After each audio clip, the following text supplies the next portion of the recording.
సంపాదించిన మనీని హ్యాపీ మనీగా మార్చుకోవాలనుకుంటే విజువలైజేషన్ 2.0కి జాయిన్ అవ్వండి. నమస్తే సుబ్బారావు గారు. నమస్తే అండి. కర్నూలు జిల్లా నంద్యాల ప్రాంతంలో జరిగిన ఇన్సిడెంట్ ఏదైతే ఉందో ఇప్పటికీ ఇంకా పాప ఆచూకీ ఏంటి అన్న దానిపైన 1% కూడా ఎక్కడ ఆనవాళ్ళు దొరకట్లేదు అన్నది మనం చూస్తూ ఉన్నాము. అసలు ఆ ముగ్గురు పిల్లలు చెప్పేది నిజమా కాదా అన్న వైపు కూడా ఆలోచించాల్సిన అవసరం వచ్చేసింది.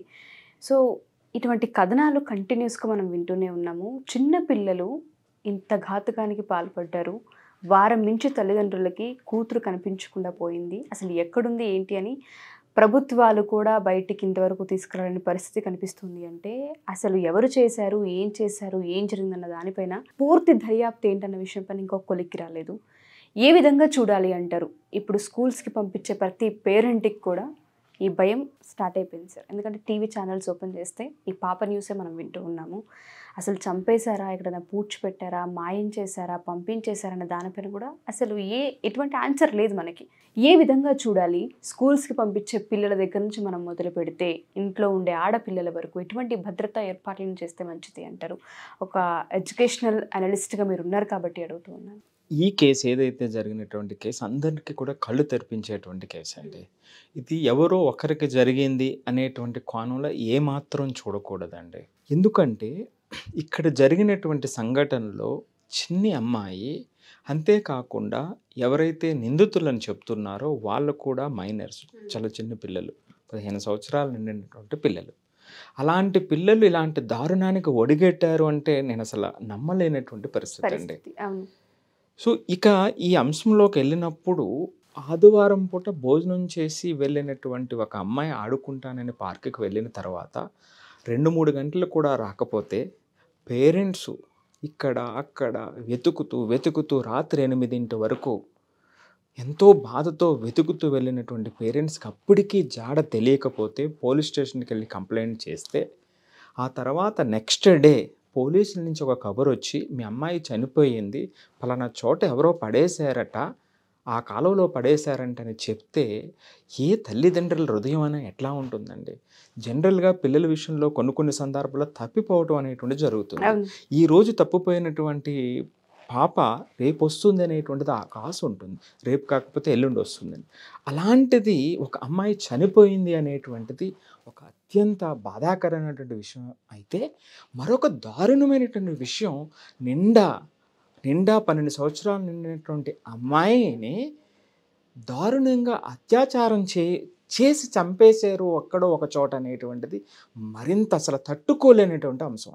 ఇక మూడో అంశం జనరల్ ఆస్పెక్ట్లో చూసినప్పుడు ఈ అంశంలో ఇన్వాల్వ్ అయినటువంటి పిల్లలు 8వ తరగతి అంటే కనీసం 15 సంవత్సరాలు లేనటువంటి 3 పిల్లలు దీంట్లో ఇన్వాల్వ్ అయ్యారు అనేటువంటి వార్తలు అసలు సమాజాన్ని పట్టు కుదిపేస్తున్నటువంటి అంశం అండి.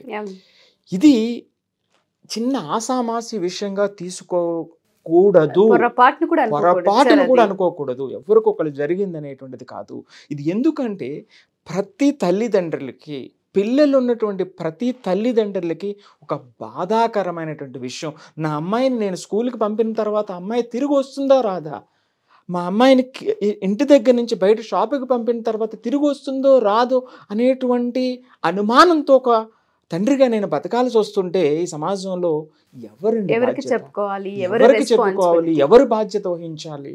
ఇదన్నీ ఒక ఎత్తు అయితే 7 రోజులు అయినప్పటికీ కూడా అమ్మాయి యొక్క బాడీ ఆచూకీ తెలియకపోవటం అనేటువంటిది అసలు ఏం జరుగుతుంది? అంతుపట్టని ప్రశ్నగా మారింది సార్ ఇది.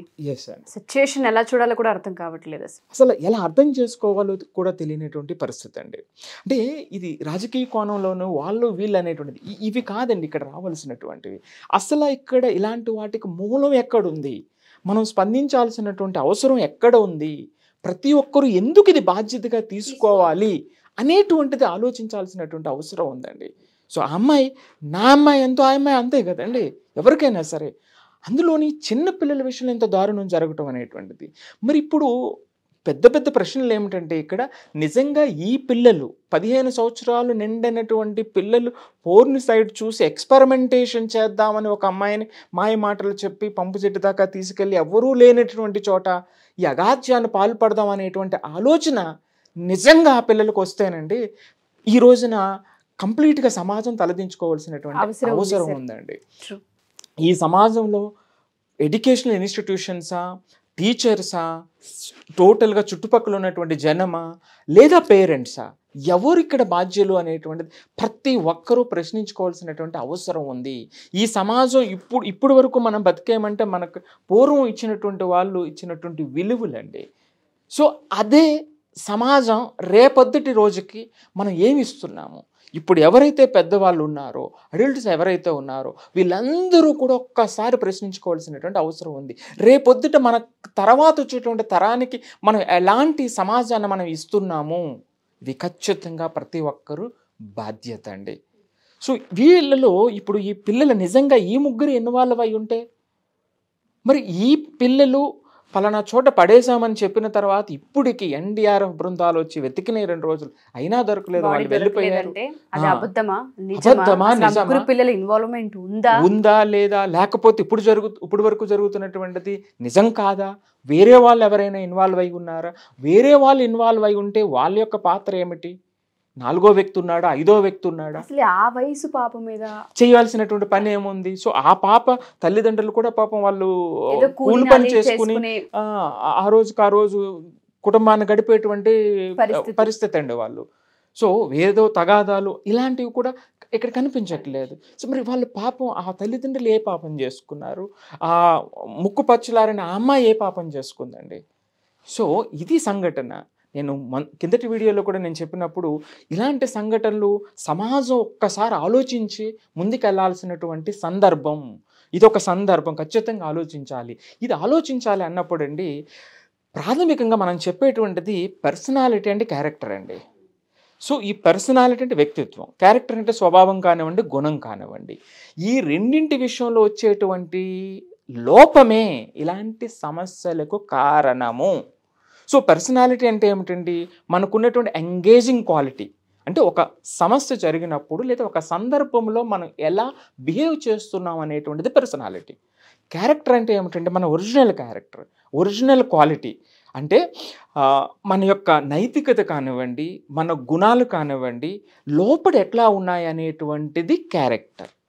మనం ఇక్కడ ఓన్లీ పర్సనాలిటీ మీద కొన్ని మాటలు చెప్పి ఎంపసిస్ చేస్తే క్లాసుల్లో కానివ్వండి, కాలేజీల్లో కానివ్వండి సరిపోదు. ఈ రోజు ఉన్నటువంటి సమాజానికి మనం క్యారెక్టర్ని బిల్డ్ చేయాలి. క్యారెక్టర్ని బిల్డ్ చేయడం అంటే పిల్లలకు లోపడున్నటువంటి నైతికతని, ఆ గుణాలని, ఆ స్వభావాన్ని తీసుకురావాలి. అది ఇరుసు లాంటిది అనమాట అండి. ఇది ఏది అనేటువంటిది డిఫరెంట్ చెప్పలేము.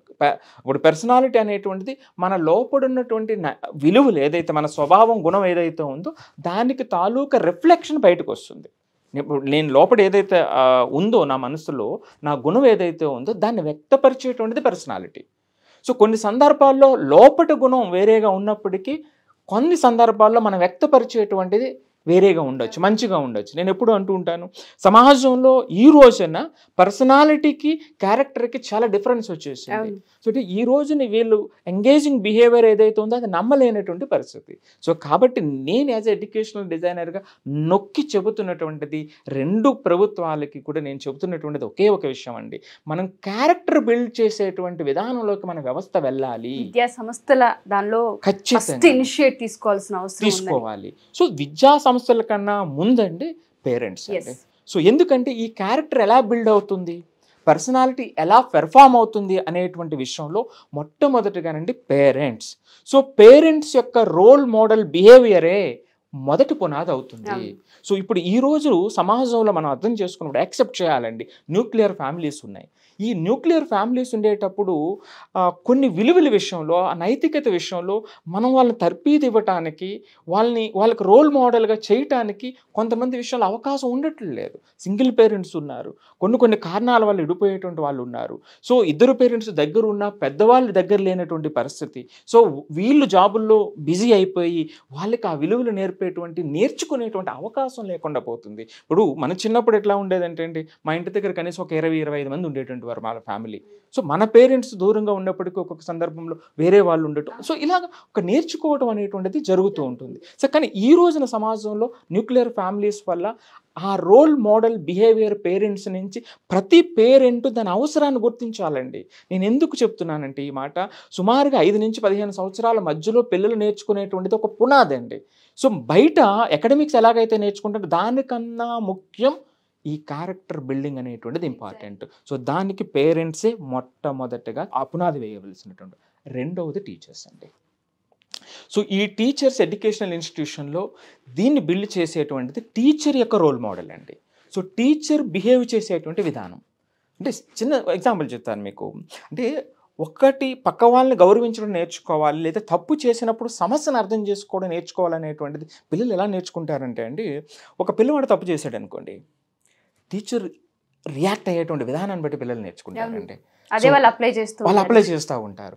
రెండోసారి అయ్యారనుకోండి, నేను యాజ్ ఎడ్యుకేషనల్ డిజైనర్గా లేదా నేను టీచర్గా ఉండేటువంటి సందర్భంలో పిల్లలు తప్పు చేసినప్పుడు it is a big opportunity to me అండి. పిల్లలు తప్పు చేసినప్పుడు టీచర్కి లేదా పేరెంట్స్కి పెద్ద ఆపర్చునిటీ అండి. మీరు కంట్రోల్ చేసుకుని సమస్యని పిల్లల్ని వేరుగా చూడగలిగితే ఇట్స్ ఎ బిగ్ ఆపర్చునిటీ అండి.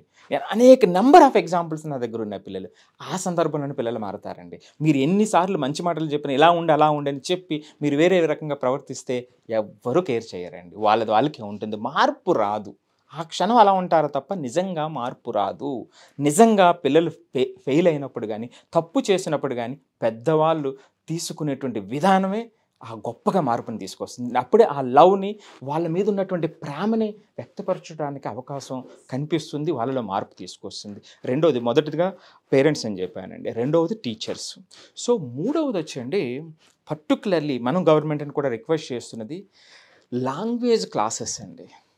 ఈ రోజున 2 రాష్ట్రాల్లో కూడా లాంగ్వేజ్ క్లాసెస్ అనేటువంటి కంప్లీట్గా నెగ్లెక్ట్ చేసి ఆ మార్కుల కోసం చదివించేటువంటి దౌర్భాగ్య స్థితికి ఈ రోజున విద్యా వ్యవస్థ వచ్చిందని చెప్పడంలో ఎటువంటి సందేహం లేదండి.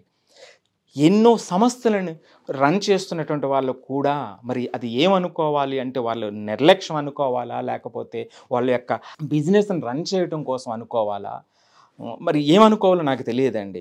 సో లాంగ్వేజ్ క్లాసులు అంటే అవసరం లేదు, ఎగ్జామ్కి ముందు 10 రోజులు గడిపిస్తే చాలు అనేటువంటి దౌర్భాగ్య స్థితిలో వాళ్ళ మైండ్ సెట్లు కూడా ఉన్నాయి. ఇది చాలా దౌర్భాగ్యం అండి. ప్రతి 2 గవర్నమెంట్లు కూడా చాలా సున్నితంగా ఆలోచించాల్సినటువంటి అంశం ఇది. ఎందుకు చెప్తున్నానంటే అండి, లాంగ్వేజ్ క్లాసులు ఇంగ్లీష్ కానివ్వండి, తెలుగు కానివ్వండి, సాంస్క్రిట్ కానివ్వండి, ఈ క్లాసుల్లో చెప్పగలిగినటువంటి టీచర్స్ని తయారు చేయగలిగితే మూడో మార్పు పేరెంట్స్ టీచర్స్ బిహేవియర్, తర్వాత ఆ మనసుల్లోకి వెళ్ళేటువంటిది. కొన్ని కథలు చూడండి, మన తెలుగు టీచర్ చెప్పినటువంటి ఇప్పటికీ కొన్ని గుర్తొస్తూ ఉంటాయి. కొన్ని కాంప్లెక్స్ సిచ్యువేషన్లో ఇలా ఉండాలి కదా అనేటువంటిది మనకు గుర్తొస్తూ ఉంటుందండి. సో కాబట్టి ఆ లాంగ్వేజ్ క్లాసెస్ మీద చాలా ఎఫర్ట్ గవర్నమెంట్స్ తీసుకోవాల్సినటువంటి అవసరం ఉందండి.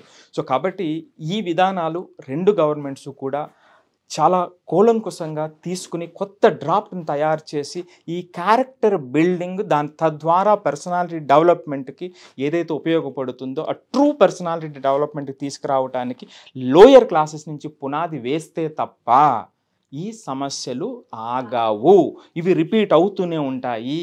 సో ఇప్పుడున్నటువంటి ఈ రిపీటెడ్ ఇన్సిడెంట్స్ అందరికీ కూడా ఎక్స్పోజర్ ఉందో, ఇలా జరిగింది అనేటప్పుడు అది రిపీటెడ్గా జరిగేటువంటి అవకాశం ఉంది. ఇది మన పిల్లల భవిష్యత్తే కాదు, రాబోయే భారతదేశ భవిష్యత్తు కూడా. దీని మీద మీరు ఎన్ని లక్షలు ఖర్చు పెట్టారు, లక్షల కోట్లు ఖర్చు పెట్టారు, అమ్మలకి ఇస్తున్నాము, పిల్లలకి ఇస్తున్నాము అనేటువంటిది కాదు. ఇది ఫ్రూట్ఫుల్ అవ్వదు. సో ఇది బిల్డ్ చేస్తేనే ఒక్కరు చాలండి, 100లో ఒక్కరు చాలు మొత్తం ప్రపంచాన్ని మార్చడానికి. అలాంటి పిల్లలు మన తెలుగు రాష్ట్రాల నుంచి బయటికి రావాలి అంటేనండి ఈ మార్పులు రావాలండి. సో గవర్నమెంట్ ఖచ్చితంగా ఇనిషియేటివ్ తీసుకోవాలండి. సో మీరు అన్నట్టుగానే ఎవరైతే పేరెంట్స్ మా ఈ ఎపిసోడ్స్ చూస్తూ ఉన్నారో, నంద్యాల ఇన్సిడెంట్కి సంబంధించి ప్రతి ఒక్కరికి తెలుసు. 8 ఏళ్ల చిన్నారి 15 ఏళ్ల పిల్లలు కలిసి ఎటువంటి ఘాతకానికి పాల్పడ్డారు. వారం రోజులు అయిపోయింది. ఆ కన్న తండ్రి మాటలు విన్నా, ఆ కన్న తల్లి మాటలు విన్నా వాళ్ళ శోకాన్ని అయితే మనం తీయలేనిది. ఇటువంటి ఇన్సిడెంట్స్ తరచూ మనం చూస్తూనే ఉన్నాం. మీ అంతటి మీరు పేరెంట్స్ బాధ్యత వహించి ప్రతి స్కూల్లో అవేర్నెస్ని క్రియేట్ చేసేలా గుడ్ టచ్, బ్యాడ్ టచ్ వీటిపైన ఖచ్చితంగా అవగాహన కల్పించేలా, ఆడపిల్లల పట్ల ఎలా బిహేవ్ చేయాలి, మగపిల్లల పట్ల ఎలా బిహేవ్ చేయాలి, సమాజంలో ఎలా మెలగాలి, సబ్జెక్ట్ కంటే ముందు వ్యక్తిత్వం అనే ఒక పాయింట్ని కనుక మీరు రేస్ చేసి మీరే రిక్వెస్ట్ చేసి విద్యా సంస్థల వరకు వీటిని తీసుకెళ్ళగలిగినప్పుడు ఖచ్చితంగా పిల్లల్లో అవేర్నెస్ క్రియేట్ అవుతూ ఉంటుంది. అండ్ న్యూక్లియర్ ఫ్యామిలీస్ అయిపోయినాయి కాబట్టి చాలామందికి అంటే కమ్యూనికేషన్ బ్రేక్ చాలా ఎక్కువగా కనిపిస్తూ ఉంటుంది, ఆ గ్యాప్ కూడా ఎక్కువగా ఉంటూ ఉంటుంది. అట్లీస్ట్ స్కూల్స్ దాకా మనం ఇటువంటి విషయాలను చేరవేసినప్పుడు ఒక పాయింట్లో ఆలోచించి వీటిపైన అవేర్నెస్ని క్రియేట్ చేసే అవకాశం ఉంటుంది. అండ్ దాంతోపాటు ఎవరైతే చిన్నారి ఏ సందర్భంలో ఈ ఘాతకానికి పాల్పడ్డారు, దీని వెనుక ఎవరున్నారన్న విషయాల గురించి మనం మాట్లాడుకోవాల్సిన విషయానికి వస్తే శిక్ష ఖచ్చితంగా పడాలి. దేవుడు అనేవాడు ఉంటే శిక్ష కరెక్ట్గా న్యాయం జరిగేలాగే ఉంటుందని సుమన్ టీవీ నుంచి మేము కోరుకుంటున్నాం. దానికన్నా ముందు ప్రతి ఒక్కరు కూడా ఆ పాప ఎక్కడున్నా ఏదో ఒక రకంగా కనీసం పేరెంట్స్ చూసుకునేలా అన్న బాడీ కనిపించేలాగా చేయండి, ప్రార్థించండి. అండ్ దాంతోపాటు పాప ఆత్మకు శాంతి కలగాలని కోరుకోండి. అండ్ దీనికి జస్టిస్ జరగాలని ప్రతి ఒక్కరు రియాక్ట్ అవ్వండి కామెంట్ రూపాల్లో. అండ్ 2 ప్రభుత్వాలు కూడా ఇనిషియేట్ తీసుకొని ఈ చిన్న పాప విషయంలో ఏదైతే జరిగిందో బాడీ కనిపించేలాగా త్వరగా చర్యలు చేపట్టాలని ఇంకా ముమ్మరం చేయాలని కోరుకున్నాం. థ్యాంక్ యూ సుబ్బారావు గారు, ఒక మంచి సెషన్ని ఇచ్చారు. బిహేవియర్ అనేది చాలా ఇంపార్టెంట్ పిల్లలకి. సో ప్రతి స్కూల్స్లో కూడా వీటి అవేర్నెస్ని పెంచాలి. దీన్ని కూడా ఒక సబ్జెక్ట్ లాగా ఇంట్రడ్యూస్ చేసి ఒక సెషన్ ఇప్పించాలి. అట్లీస్ట్ వీక్లో ఒకసారైనా సరే ప్రతి స్కూల్లో వీటిపైన అవేర్నెస్ని క్రియేట్ చేయాలని కోరుకుందాం. Thank you sir, thank you so much. Suman టీవీలో మీ పర్సనల్ అండ్ బిజినెస్ ప్రమోషన్స్ కోసం కింది నెంబర్కి కాంటాక్ట్ చేయండి.